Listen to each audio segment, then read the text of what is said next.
The penultimate episode of this series found itself with some problems in my opinion. After just a short time between episode 3 and 4, Telltale have shot themselves in the foot here. Trying to deliver on their promise to complete this series before the year ends is one thing, but rushing the episodes out so quickly that they don't quite hit the mark is another thing entirely. So, without further ado, let's take a look.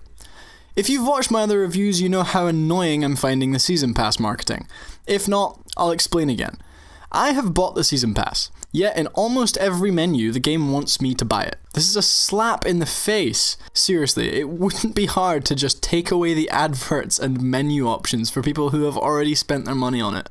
To be honest, it's just inconsiderate. What's more, and part of the same issue, I still have to download the episode on its own. Why doesn't it download automatically? Please, Telltale, have more appreciation for your consumers. There is no difference between someone who has bought the Season Pass and someone who's just there for that one episode. The first of many technical issues with this episode came with the previously on Telltale screen. This scene is so buggy. I get the impression from the noise my PlayStation makes and the framerate dips I experience whenever I see one of these montages that the game can't handle it very well. I experienced these issues and audio clipping from the background music during this montage.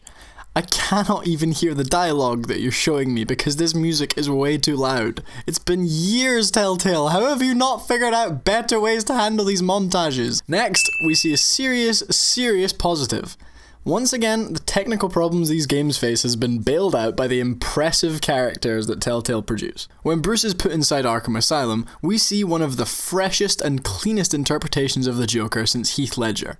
It was such a cool way to portray him. Not too much clown, not too much makeup, a pinch of Heath Ledger's voice, and a cool, younger human side to him. Gorgeous recipe and so nice to see.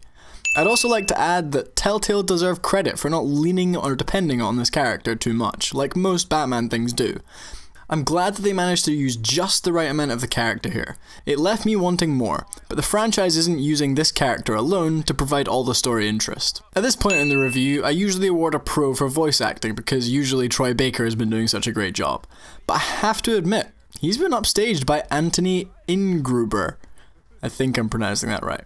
Who voiced the Joker in this installment. Now, some of you may remember in my episode 2 review that one of my recurring problems with Telltale games is the difference between what the subtitle says you'll be saying to someone and then the usually slightly different thing that your character actually says. Well, in this, I was made furious by it. Twice in quick succession, I chose a dialogue option which was then not even close to what my character said. Multiple stabbings. One of the orderlies had a finger bitten off.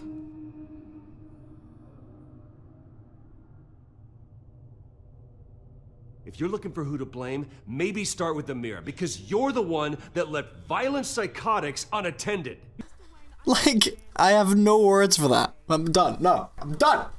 No! When I said this episode felt rushed from a technical standpoint, I also have evidence to back up that it's also from a story standpoint. In earlier episodes, we would get pretty cool things to explain how to find someone in Gotham, or we'd get a little radar minigame thing.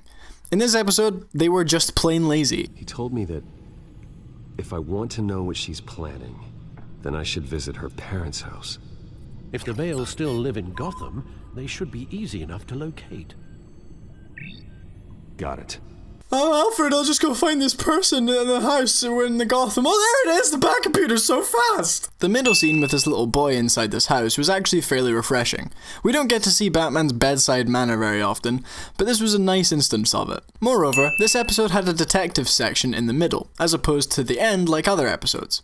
I like this, because I complained about the formatting of every episode being the same in my previous review. So, you know, it's nice to know that Telltale listens to every word I say. You're welcome, everyone! My next point really kind of needs an explanation. So I had to play this episode through twice, because while I was recording the footage for the review, my computer crashed and subsequently deleted all the footage that I had. When I went back to record the footage and play through the episode for the second time, I had a different experience from what some of my original notes said. During my first run, I had serious issues with the audio not being in sync with what the characters were saying. Like, it was not even close. I admit I'm quite good at noticing these things now because I have a lot of video editing experience, but my god, this was awful. I also want to add that when I did go back, I got the previously on Telltale screen again, and it changed some of my choices from the last episodes. So I guess now, Batman's suit has some burn mark through it, Selina and Bruce did not have a fun-filled night, and Lucius didn't come to work for me. Great. Thanks. My next point luckily captured on both of my playthroughs, and it expresses my point exactly, so I'm really happy about this. This game is too quick for its own good. I have said for the past 3 episodes that the dialogue options have been too fast. Well, take a look at this. Had to make an example of him to get people to respect. Gordon is on Gotham's side, Harvey. He's fighting for this city too. Batman, I'm sorry. It's like I told you. Crime Alley. They took him to Crime Alley. See, what happened there was, the game couldn't work out what dialogue option I was going to use quickly enough, because it didn't give itself enough time to compute it, let alone me. Yet another self-caused technical problem. In that same scene, the dialogue options were so quick, I wasn't even close to reading them fully. At one point I remember I pressed a button and I just hoped for the best. I kind of have to emphasize my point from last time because they've built on it again. Every time there is a scene with Gordon and Batman, I fangirl all over the place. What a relationship they've built between these two characters. It is so perfect. I mean, look at this little look, it's so cute. In my notes for this next point, I simply wrote, technical mess. And I remember exactly what it was for. From scene to scene, the audio levels change. 1 minute, the talking's distortingly too loud. Then the next, you can't hear the dialogue because the background music is so overpowering. What on earth is that problem? Like, it is so basic. Why can you not just keep the audio at standard levels that you have worked out? Pain in the ass. The children of Arkham are going to walk all over this city, and there isn't anyone who can stop us, not even you! How does that even go wrong? It makes the game feel so cheap. Lastly, I'll award 1 pro for a pretty tough choice at the end. I questioned if it was the right one after I'd done it, and it was a pretty good way to end the episode. So to sum up, I just want to take a minute to say that I know this has been a pretty angry review, but that's because this series has been a lot of fun. Hell, these reviews aren't easy to make, and to actually go through the process and review these episodes like I've been doing has been tough. But if it wasn't such a great series, I probably wouldn't do it. My problem is that Telltale are ruining these series by rushing these episodes out and not focusing on them like the first couple in the series. I would really like to see a good end to this story. So let's just hope that we get that last episode in good shape. Thank you so much for watching, everyone. It's always great to see that you guys enjoy these videos, because I work really hard on them. As I said earlier, it's a tough process. Make sure to subscribe, throw this video a like, tell me what you thought in the comments below, and also check out the other stuff we do. If you take a look at the description, you'll see links to playlists, and you can go and have a gander at all the stuff that we have. I don't know anymore.